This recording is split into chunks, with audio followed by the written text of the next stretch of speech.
Hello and welcome to Last Food and Barbecue. Let's make some cookies.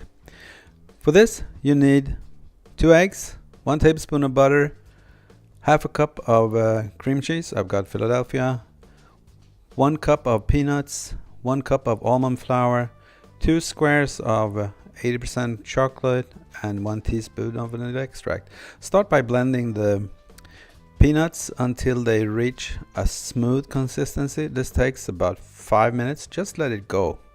So this is going fast and I'll show you what it looks like right now. See, it's starting to look like peanut butter. When you touch it, it's got like a sticky consistency. Anyway, keep blending. Add the chocolate next.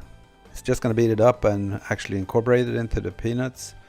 Then 1 teaspoon of vanilla.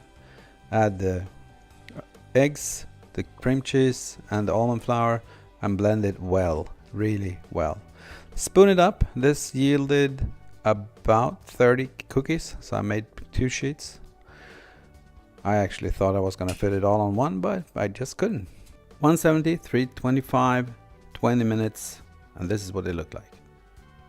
There we go, some keto low carb peanut butter chocolate chip cookies.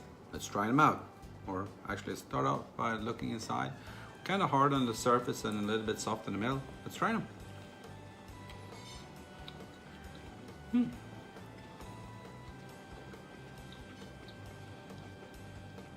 Pretty nice. It's got a savory taste rather than a sweet one. Of course, the only sweetness is from the almond flour.